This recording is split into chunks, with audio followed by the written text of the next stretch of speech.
Welcome to the Square Enix E3 presentation 2021, everybody. Oh no! Oh man. It wasn't good. It wasn't good. It was like the one I was most excited for, and it's yeah. I mean, hopefully I wasn't the only one who just walked away feeling like I don't even know. I guess empty. I don't know how else to explain it, but it was just not good. Well, before we begin, a reminder that you can always watch E3 press conferences live with me over at twitch.tv/ProJared, with Capcom coming up and Nintendo on Tuesday morning, so hopefully I'll see you there. And be sure to check out my other E3 press conference grading and reaction videos. All right, let's talk about Square Enix.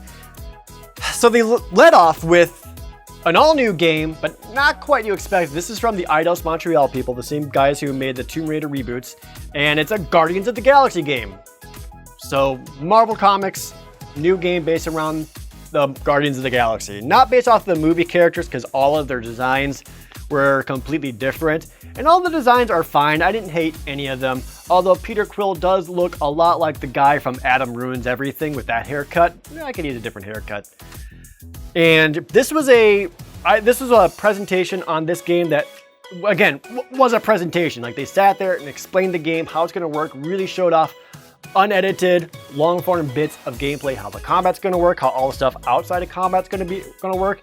It is a single-player, story-driven game where you do play as Star-Lord, but just Star-Lord. That's kind of a bummer when there's so many different characters in the Guardians of the Galaxy that have all these different crazy, unique movesets and things they can do, and you can only play as Star-Lord. That's a bit of a bummer, but like, I get what they're going for, because at any point in time in combat, you can basically command the other characters to like do special attacks on different enemies. And in between all that, they showed off a lot of story stuff where, as Star-Lord, Peter Quill, you make a lot of like decisions that affects the story and the characters. The example they gave was that he chose something and it pissed off Rocket Raccoon. And like the little message in the corner even said, this angered Rocket immensely. So basically, Rocket Raccoon's going to remember that, like a Telltale game, basically. So intriguing how that could possibly play out. It did go on for a long time, I will say that. But I will say, the longer it went on, the more intrigued I became in it. Because at first I was like, all right, this might be all right. And as they showed off more of the combat and more of the story stuff and like the dialogue, the more I was intrigued by it. And the dialogue actually is really well done. They had some legitimately funny jokes in there. There were a couple times where I laughed out loud, and they captured the characters and how they speak and what they talk about really well. So I'll give them that. It was intriguing enough. It went on long. It was like maybe 15-20 minutes of just that one game. But again, the more they showed, the more I was getting into it. And that is slated for this year. That's going to be October 26th. So, okay. It was like a fine way to start. And then afterwards, they announced Final Fantasy. And not just Final Fantasy, but classic Final Fantasy games in a new form. As they call it, we're bringing back Final Fantasy 1, Final Fantasy 2, Final Fantasy 3, Final Fantasy 4, Final Fantasy 5, Final Fantasy 6. And as they quote, pixel perfect 2D remasters. And that's it.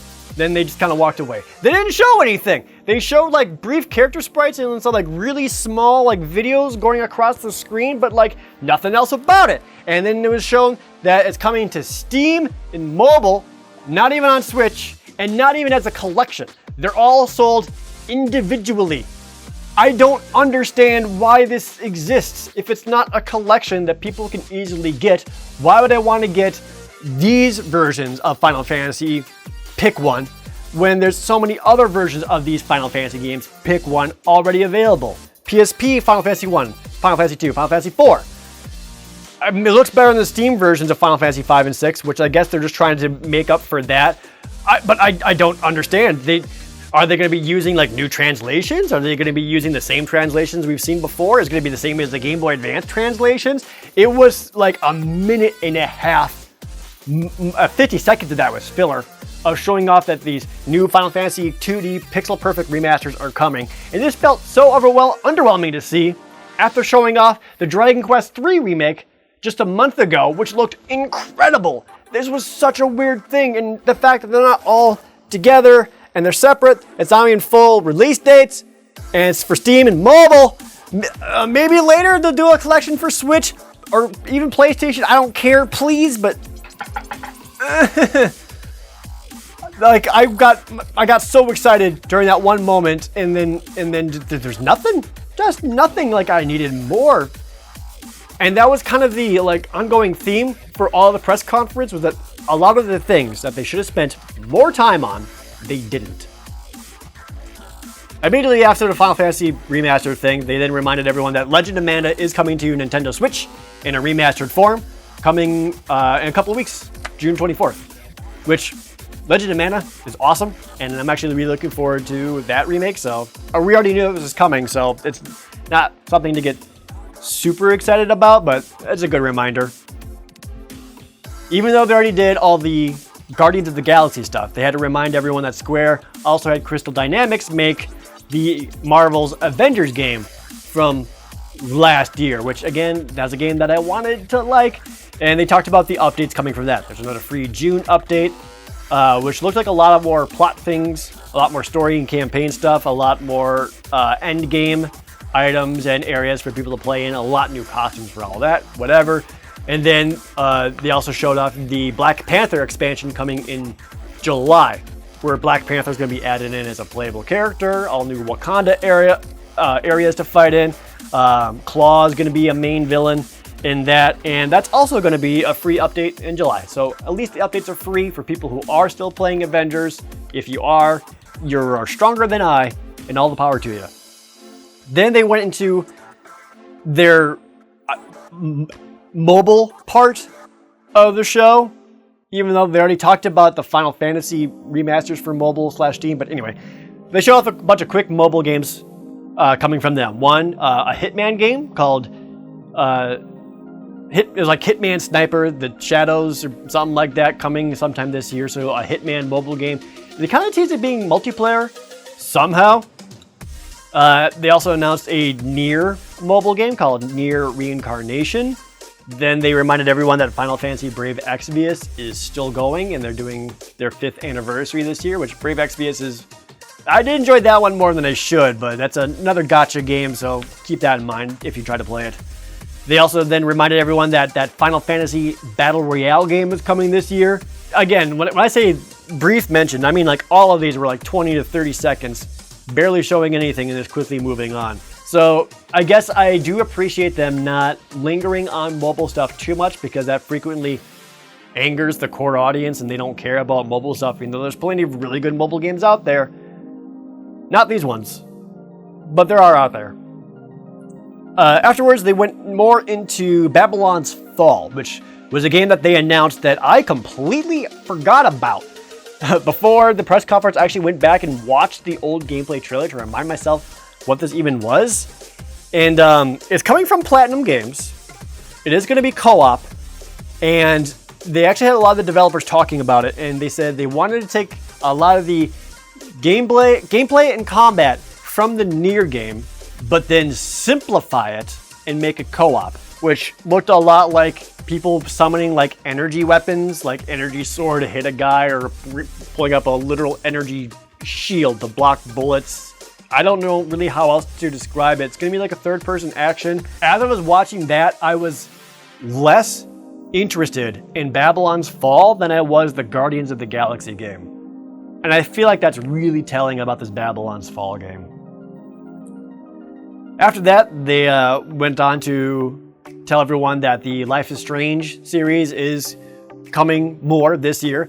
Life is Strange, the remastered collection, is coming at the end of September, where they update a lot of the lighting effects, character models updated slightly, and improved lip sync and animations, which all that good. And then they showed off a lot of the gameplay for the new Life is Strange True Colors, which focuses on a girl and her ability to empathize, where she is able to sense people's emotions, get additional information in their inner monologues based on how they're feeling, and using that to diffuse situations, make decisions, or be able to better converse with someone.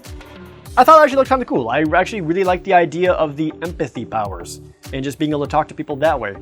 From the people who played Life is Strange, by my understanding, a lot of them really liked it. Even if the dialogue was a little too, how do you do, fellow kids, kind of style of writing. But it was enough that I would consider playing the new Life is Strange. Because like, I like the empathy powers. I actually thought that looked kind of neat. And then afterwards, they went into another big announcement that got leaked beforehand, and then they confirmed it. Another new Final Fantasy game from Team Ninja called Stranger of Paradise Final Fantasy Origin. I don't know how to feel about this one. Yes, I do. Not good. It was a action-oriented Final Fantasy game. This is the one that a lot of people were rumoring to be a Souls-like Final Fantasy game in that kind of third-person action. And now that they showed it off, it's not Souls-like. It's nothing like Dark Souls or Bloodborne, anything like that. It's much closer to Team Ninja's Ninja Gaiden or Ninja Gaiden 2 for the original Xbox. Like that kind of third-person action. Like fast-paced, absolutely, going around, but not like careful, intricate dodging or 1v1s where you know, if you screw up, you're super dead. It was not that vibe at all. Like, it's just pure third-person action. That said, the main characters all looked bad and dumb. Wasn't into it. By my understanding, the main dude, his name is Jack. Yes, Jack. And his default uniform looked like someone who just walked out of an H&M and doesn't know how to dress himself. His two buddies are with him looked fine though, so like you have these two companions with you the whole time. Don't know if they're playable. They didn't actually show them switching around, but they did show them helping out in combat. What I will say though, which did look cool, was that the main character's outfit was changing frequently as they showed all the different gameplay bits. He was changing weapons a lot. A lot of the weapon combos looked really cool, so he actually had like different outfits going on. He was using magic.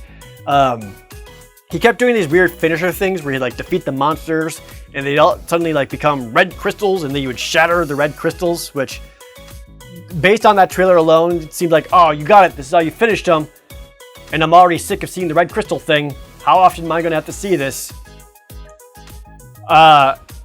And then like at the end, like the whole time, English voiceover is like, we got to stop chaos. We need to go to the Temple of Chaos. It was pretty edgy. It was very dark, like a lot of blacks, a lot of grays, just kind of dull looking. And then they get to Garland from Final Fantasy 1. Garland actually looked awesome. You know why? Because he looked like a goddamn Final Fantasy character. It was like purely based off his Final Fantasy 1 design. Garland stands up, he's like, fools, I am chaos. And they're like, yeah, well, we're the warriors of light. And then they fight, and then they just said it's coming out in 2022. But the demo for it is available on PlayStation 5 now. So if you want to see what it's actually like and you want to play it, you can right now. I'll probably do that after I'm done recording this video. Afterwards, they then said, hey, don't worry, we got more stuff coming up. They did a huge montage of Square Enix games that are either out right now or out very soon. So it was like Final Fantasy VII Remake, the Final Fantasy VII Intergrade, Yuffie, DLC, Avengers stuff, a bunch of other things I can't even remember. And then it was over. It was over. And that was kind of it. So whenever I try to do any of these E3 things, I never set expectations for myself. I don't want to be like, I want to see this, I hope they show this, and I hope they say something about this. Because if I set those expectations for myself, when those don't show up, I do take my own wind out of my sails. So I go into this with zero expectations and just take and absorb whatever it is that they do present and do give to me. So even with that in mind, pretty disappointed. It was just not a good press conference. I guess some things seemed better than I thought. Like the best thing they showed was the Guardians of the Galaxy thing. And even that wasn't great. I'm more intrigued by that than I am Final Fantasy Origin. I'm more intrigued by that than I am Babylon's Fall. I wish they spent more time talking about those Final Fantasy remasters or were actually clear about what they are or what they're going to be. And then it just ended. It seemed like it would have been short, like maybe a 20, 25 minute press conference. No, it was still full 45 minutes, 50 minutes, and there was just nothing.